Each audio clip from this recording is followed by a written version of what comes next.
how important has growing on Twitter been to finding these people? You mentioned Support Shepherd, but there's like, 10 different other businesses that are linked down below. People can check out if they'd like. And it's like you find most of these people, I assume, through Twitter and through them resonating with your message. Is that accurate? And how important has Twitter been in your flywheel of growth?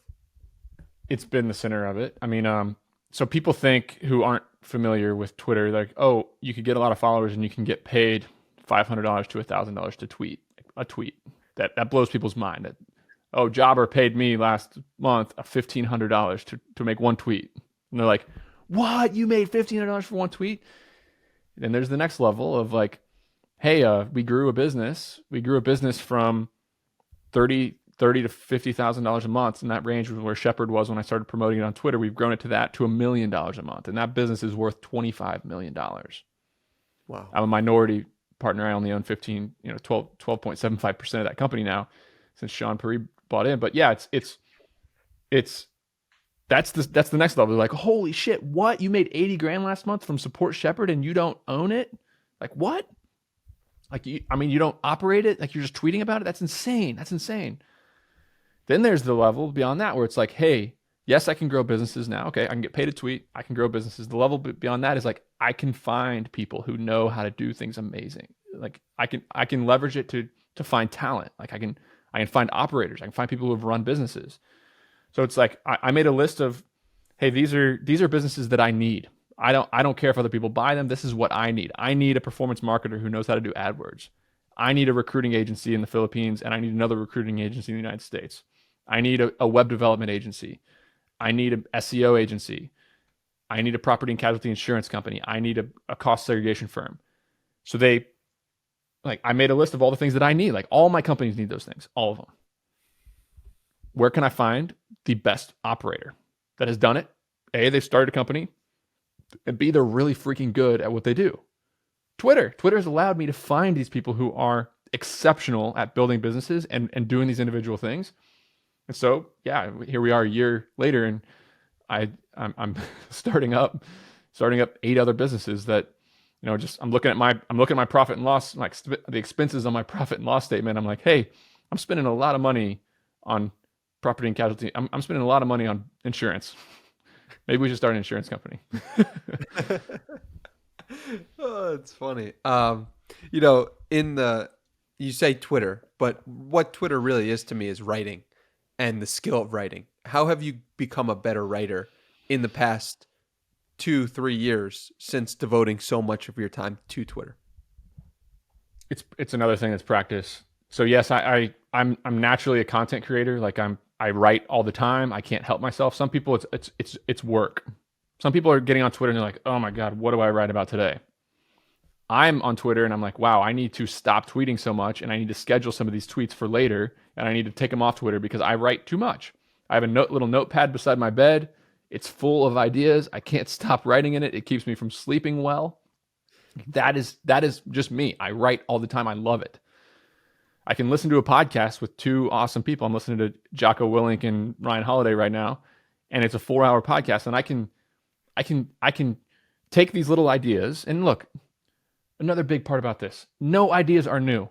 Nothing I write of is new. Everything's already been talked about. Everything's already been discussed. It's all about your ability to apply it to different things. I just take these ideas and apply them to my own life because I'm running companies and I'm buying real estate, and it starts to resonate with people. So it's all I'm doing. I'm reframing ideas. I'm bringing out new nuance. I'm talking about things in a different way. And that's where all the content comes from. And it's just years of practice. But yeah, the written word it's what I do all day. I run my companies by typing into my iPhone. Like, it's crazy. It's the written word is everything. So people who they need to pick up a call, like, there's 2 massive skills in this world. There's picking up a phone and having a conversation with somebody. There's a lot of people who have made millions and millions of dollars by being able to do that really, really well. There's a lot of people who are better than me at that. The written word, being able to write an email, being able to write Slack directions, being able to send a text message, like, it sounds silly, being able to send a text message that's very clear and concise and persuasive, these things matter. And if you're a business owner and, oh, I'm old school, I like to pick up the phone, and you're ignoring your writing, you are at a disadvantage. a serious disadvantage. When did you realize that about yourself, that you just loved creating stuff or writing things down and sharing it with the world?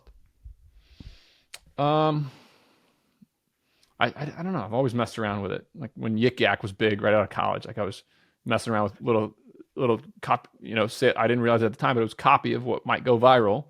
Then I was on Reddit writing about entrepreneurship and business, and then I was doing the podcast, and I switched to Twitter in 2021 or 20, and that's when I just got lucky, and some people started resonating with my message, and now I get to do what I love doing the most, which is write and have people actually read it.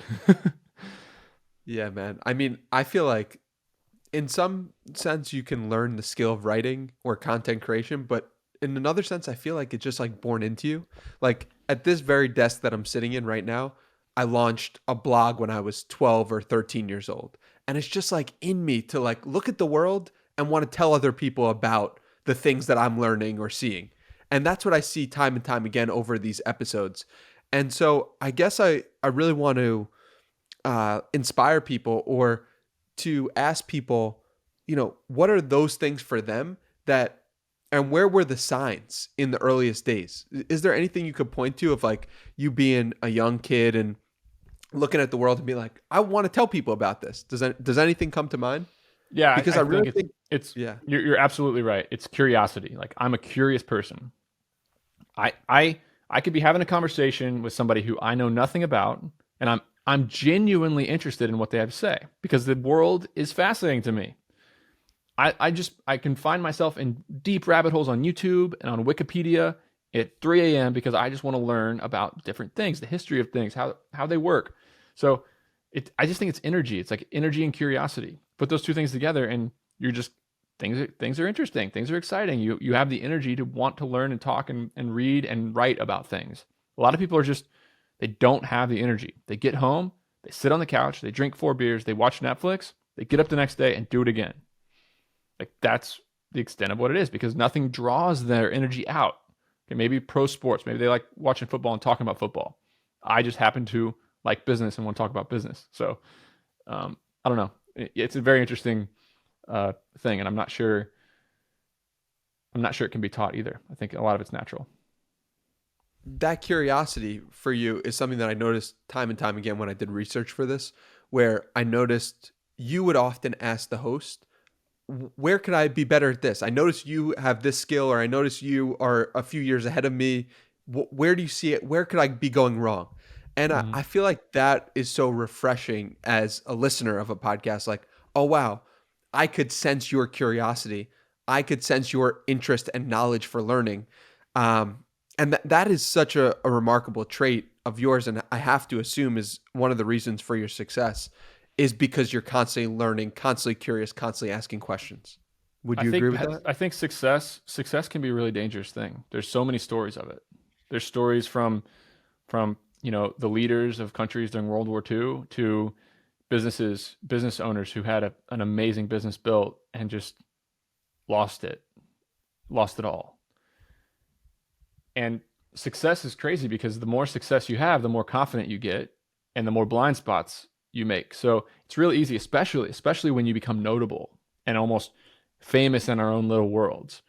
I'm not famous by any means where I can't walk around 99.9% of America without getting recognized. Like I don't have to worry about like fame at scale, but in this little community on Twitter about entrepreneurship, people know who I am. So it's really easy for me to write and just think I know everything and talk on this podcast with such confidence and it makes me forget that, hey, Nick, you're 34 years old. You haven't been through a serious recession. You got a couple businesses that you've built. You are not God. You are not. So it's easy as a influencer where hundreds of thousands of people are hanging on my every word on the internet to kind of become my own version of, like, it sounds ridiculous, but you can become your own version of God. And that's a really dangerous place to be. It can happen in organizations too, where you surround yourself with people who agree with you and they want to say yes to you because they're afraid of the backlash, and you control their salary and their family's livelihood. So my goal is just like, hey, Nick, you don't know everything. I have a little thing on my mirror right above where I brush my teeth that says change your mind on something today. It's a little bit of piece of paper. It says change your mind about something today. And so I go in every day like, hey, Nick, you could be wrong and it could be a very, very expensive lesson. You could be wrong about this. It could be very, very expensive. So I have 8 people now across my portfolio of businesses. They've all built my trust. They've all proven to me that they're serious. They know what they're talking about. They're good critical thinkers. They're good decision makers. And they have full reign all the time to tell me that I'm a fucking idiot. That sounds silly. That sounds silly, but how many business owners have everybody in their business afraid of them? There's so many stories about that. I'll be in a meeting and I'll be like, "Hey, guys, I'm energetic. I'm charismatic. I talk with certainty. I talk louder. I'm a good salesperson. If anything I say starts to strike your bullshit meter and you think it might be wrong, call me out. Call me out." And it happened in my real estate company. My operator, a guy that I really trust, my controller, he went on vacation for a week. And at this time, I didn't have anybody else who could help me underwrite these deals. So I underwrote 5 deals that my acquisitions people brought in. We made offers and 2 of the deals got accepted. 2 of the offers got accepted. And I was like, whoa, man, we're growing. This is great. Guy gets back from vacation. He's like, "Nick, what the fuck happened? I'm looking at these deals. They're horrible. These are horrible deals. You're offering way too much money."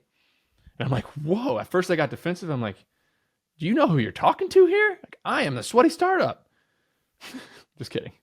But no, in reality, I was like, "Oh, really? Okay, what's the matter?" And he went through it. And he's like, you're calculating this rent growth. Like, that might not happen. Look at these buildings. Like, they're not that high quality. You don't have enough CapEx budget in here. We're overpaying. Like, we need to pull these offers. And I was like, you're right. Let's do it. Let's pull the offers. I was wrong. I'll apologize to the acquisitions guys who thought they were going to get deals and commissions on the deals. So just those events in business, keeping an open mind and being just willing to search for the truth instead of search for being what's right. It's so easy to like, "Hey, I want to be right. I want to be right. I want to prove everybody I'm right," when it's way more profitable to just want to do the right thing. Is there any situation that strikes as the difference between when you started to think, "Oh, I want to seek the truth," versus "I want to be right"? It's so another great thing about writing on the internet is that I get to preach to myself. Like, I get to remind myself, and then I have to I have to walk my talk. Like, I can't just talk the talk and do as I say, but not as I do.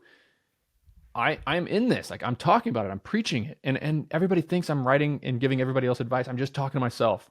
That's all I'm doing. I'm reminding myself. Twitter is my journal to me. So I'm just talking more and more about it so that I get it. If you enjoyed this clip, watch the full episode right over here, and don't forget to subscribe.